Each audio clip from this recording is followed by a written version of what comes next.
안녕하세요. 오늘은 하체하는 날이야. Okay, alright. I know most of you guys probably have no idea what I just said, but all I said was, hello, today is leg day. That's all I said. So, without further ado, let's get right into the video. Alrighty, so for today's lift, we had, obviously like I just said, leg day. The reason I just spoke Korean, and the reason I did that was because I'm actually trying to currently study it. So I'm actually trying to learn it, well, hopefully by like next year or something like that. I'm currently working on different plans of, well, a plan in which I can actually learn it this time, because I keep saying that I'm gonna learn it and that I'm studying it, but the thing is I keep getting stuck every single time I like actually get put into a situation with that, because I do go to Korean church as well, and so I have tons of opportunities to be able to speak there. I just don't do speaking enough, and I don't have enough vocab under my belt, so I can't really say much yet. But I think what I just gotta do is, it's not me that's bad necessarily, it's mostly just my system that's not doing so good. So I just need to work around my plan a little bit, fix some things up, and just keep trying, and eventually it'll work. You just gotta make sure you just don't give up, because the only way that you can fail is if you give up. So you just gotta not give your chance to give up. So anyways, for leg day today was a pretty solid one. Got a pretty nasty quad and hamstring pump on this one, and also a little bit of calf action too. But essentially for today, we lifted with my buddy Derek again, and it was a pretty good lift. And so for today, we started off with just 5 minutes on the bike. I didn't take a clip of this one just because I didn't really feel like it. This is cardio, there's nothing crazy with that. But we both had Ghost energy drinks that we bought from like the gym fridge. Flavor I got was sour watermelon, and he got pink lemonade, I think, something like that. And sour watermelon is always my favorite flavor, just because it's the Warheads flavor one. And so that one is actually really pungent. Well, not really pungent, but like it's like a low-key like kick, like when you first drink it. Like it's like really sour, like almost makes your like eyes like shut a little bit, like, whoa, that's pretty sour. But that one always gets me going for like any type of lift I'm doing. So made sure to have that one today, because for leg day, always need that extra energy all the time. So made sure I got one of those before I started the lift, and then once we're all nice and warmed up, hopped right in. And then so pretty much to start off today's lift, started with hip adductor machine and did that for about 3 sets or so, shooting for the 4 to 6 rep range for the first set. So that's basically my heavy top set. And then I backed it down to like 145 pounds on the machine. So I started with 190, then I backed down about 3 levels to 145. So I can just shoot for like higher rep range, and so like 8 to 12 rep range, and just really focus on getting a better stretch and also squeezing out some more reps. So second set I got about 12 reps, and then third set I got about 10 or 11.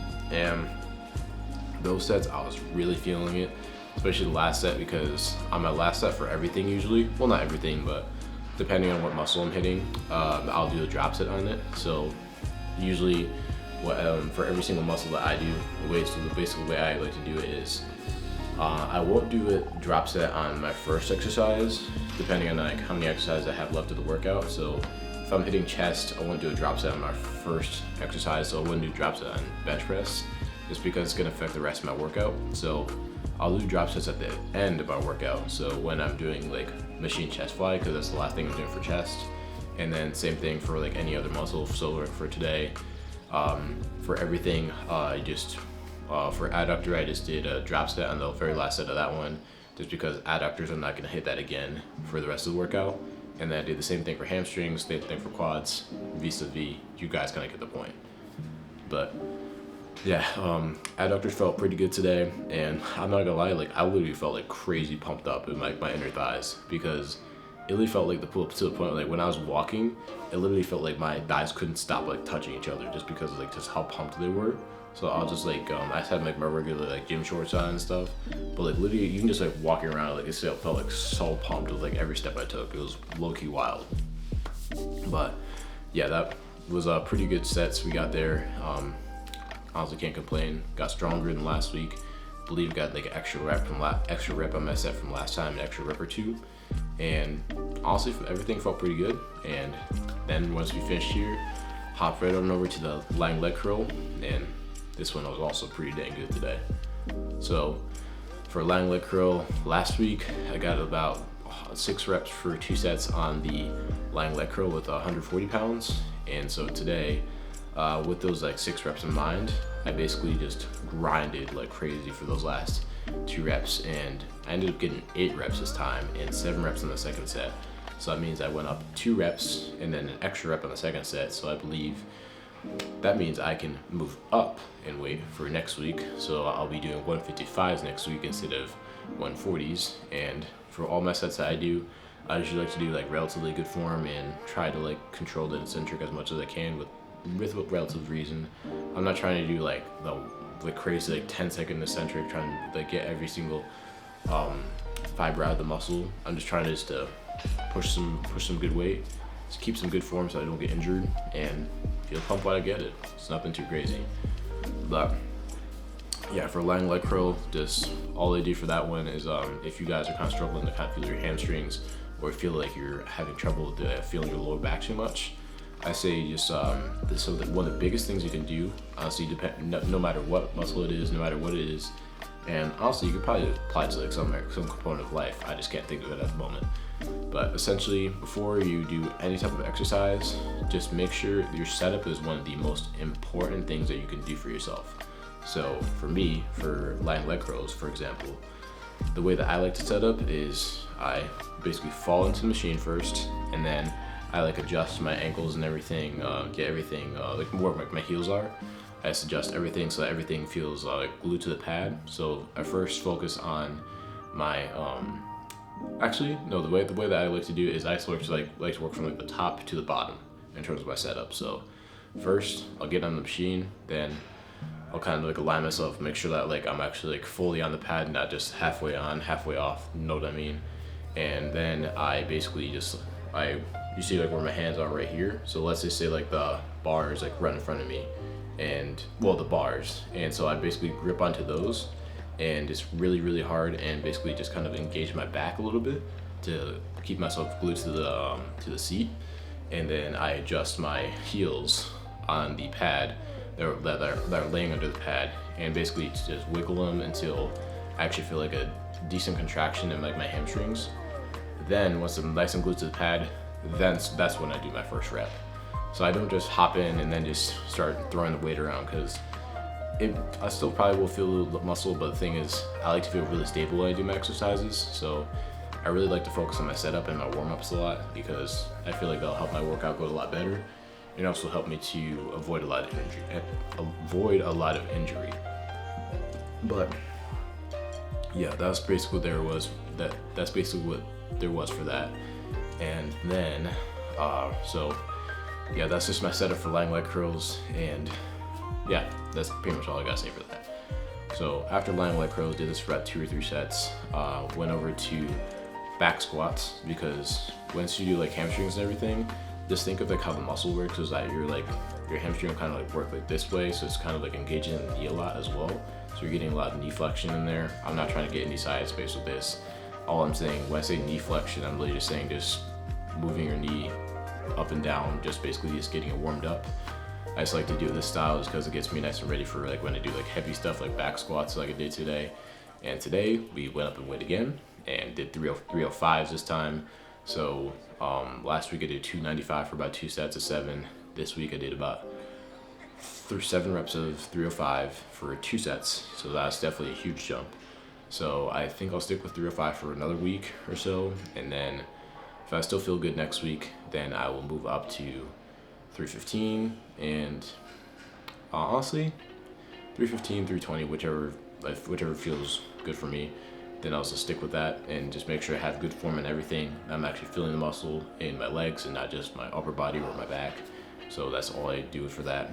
So essentially for back squats, similar thing like what I just told you about the setup for lying leg curls. Just make sure that you're first, when you're first starting, just making sure that you're like spaced out enough and not just too close or too wide.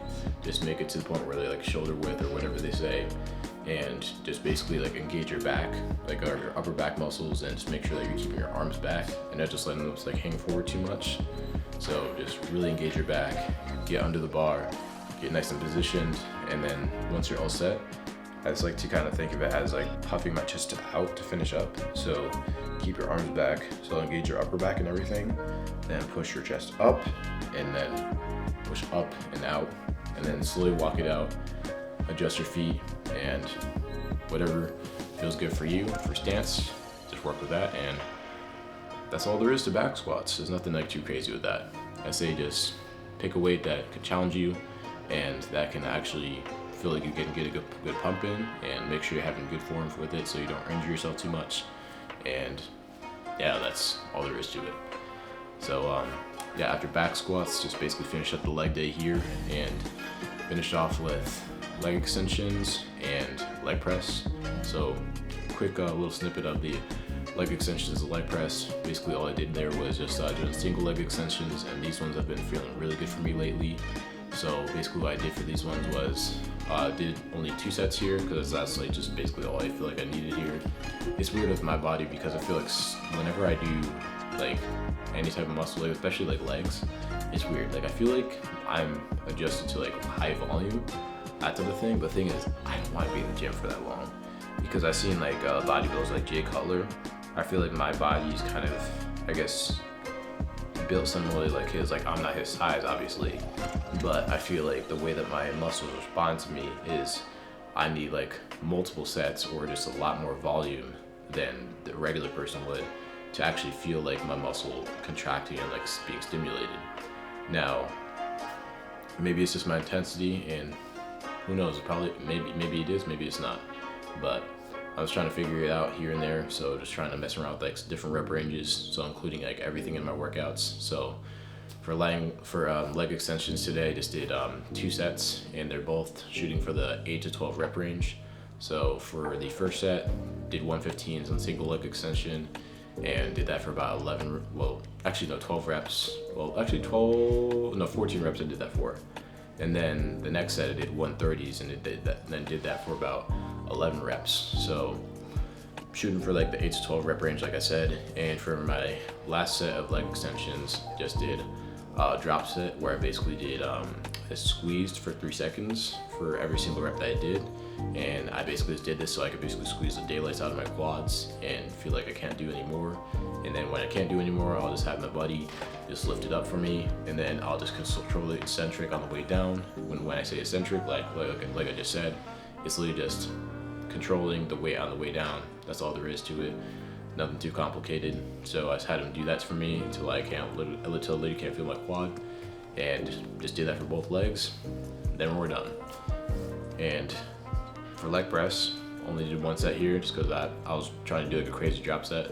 So started off with 7 plates. Rep range I was shooting for was around 4 to 6. So I got about 6 reps with the 7 plates, and really focusing on getting a good stretch with this, just because at the end of my workout, really wanted to obliterate my quads. So I want to feel every single fiber of my legs being destroyed and torn apart in a good way. And so yeah, I basically did that. And so I dropped from 7 plates and went all the way down to 4 plates. So did 7 plates, 1 set. Once I can't do any more, have my body take out the plates. 6 plates, do same thing again. 5 plates, same thing. 4 plates, same thing. And then once I got down to 4 plates, I literally could not move my legs anymore. So I said, call it there, and that was it. That's all there was to it. So really like doing it that way, because I don't have to do like a lot of sets, but also get a crazy burn, good stretch, really burn out my legs, and get stronger at the same time. So honestly, can't really argue that too much. But essentially, that's all there was to today's leg day. It was a pretty good one, I'll say that. And yeah, hopefully we get bigger legs out of this, and get ready for next week when we do another leg day. Hopefully you gotta do 320 next week on back squats for reps. And once again, doing all this without a belt or anything. That's just the way I feel for me. I know everyone always talks about you have to have a belt for everything, but I feel like if you're doing a weight that isn't to heavy for you, something that you can actually control and you can do with good form, then there's no need for like all this extra equipment and stuff. Like I see all these other guys that are getting like elbow wraps, wrist wraps, knee sleeves, all that stuff, and that is all very good. Like I'm not judging them, but all I'm saying, at least for me, is that if I really feel the need for all of that to be able to do what I need to do, then either I'm doing too much weight or something needs to change in my workout. Maybe I can make the weight, like maybe I can change the way that I'm moving the weight so that I don't have to add on all the extra equipment and still get a crazier pump and still get strong at the same time. So, but it's different for everybody, so that's all there is to that. But essentially, that's all I had to say. So hope you guys enjoyed today's video, and without further ado, get jacked, be cool with everybody, and we're all gonna make it. I will see you guys later, and Charaja. That's good night in Korean. Correct me if I'm wrong, but yeah. Hope you all have a good one. Peace.